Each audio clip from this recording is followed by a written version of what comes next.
పండుగలు వచ్చినాయంటే చాలు, మళ్ళీ రేపు దసరా వస్తుంది కదా, మీరు చూడండి, మహిళకు ఫ్రీ, పురుషుడికి డబుల్. అది ఎక్కడ లెక్కనో నాకైతే తెలియదు. మరి పండుగలకు ఎవరైనా గిఫ్ట్లు ఇస్తారు? రేవంత్ రెడ్డి గారు ఇట్లాంటి గిఫ్ట్, రిటర్న్ గిఫ్ట్ ఇస్తున్నాడు. ఏంటిది? ఏ పండుగ అయినా, రంజాన్ అయినా, బక్రీద్ అయినా, క్రిస్మస్ అయినా, దసరా అయినా పక్కా తోఫా అయింది మీకు, డబల్ ఆర్టీసీ ఛార్జీలు. మీరు చూడండి, రేపు మళ్ళీ టికెట్లు దయచేసి తెలంగాణ ప్రజలు చూడాలని చెప్పి కోరుతా ఉన్నాను నేను.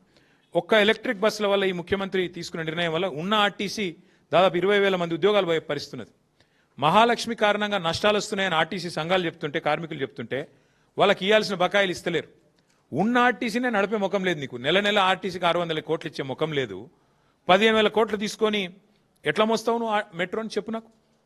ప్రజలకు కనీసం సమాధానం ఇవ్వండి. నేను ఇంకొక మాట కూడా మిమ్మల్ని అడుగుతా ఉన్నా దయచేసి. ఇట్లాంటి కీలకమైన నిర్ణయం తీసుకున్నప్పుడు ఏ ప్రభుత్వం అయినా 15,000 కోట్ల భారం మోయాలి అంటే ఒక క్యాబినెట్ సబ్ కమిటీ వేస్తారు, కొంత చర్చిస్తారు, అధికారులతో, స్టేక్ హోల్డర్స్తో అందరిని పిలిచి మాట్లాడతారు, అర్థం చేసుకుంటారు, తర్వాత క్యాబినెట్ తీసుకుపోతారు, క్యాబినెట్లో చర్చ పెడతారు, అధికారుల కమిటీలు వేస్తారు. ఇదేం లేదు, చెట్ మంగ్ని ఫట్షాది. నేను పొద్దున ముఖ్యమంత్రికి అనిపించింది, సాయంత్రం వరకు కొడగొట్టాలి. జూబ్లీహిల్స్ ప్యాలెస్లో కలవడ్డది అర్ధరాత్రి, తెల్లవరకు కొడిచిపోవాలి. అంతేనా? ఇక చెట్ మంగ్ని ఫట్షాది అంటే ఏం ఆలోచన లేదు, పాడు లేదు. నేను అడుగుతున్నా ముఖ్యమంత్రి గారిని, 15,000 కోట్ల రూపాయలు అప్పు ఎవరు కడతారు? నువ్వు ఎట్లాగో 2 నెలల్లో పోతావు, కాబట్టి ఎవరు కట్టాలా? ఎవరి మీద వేసిపోతావు?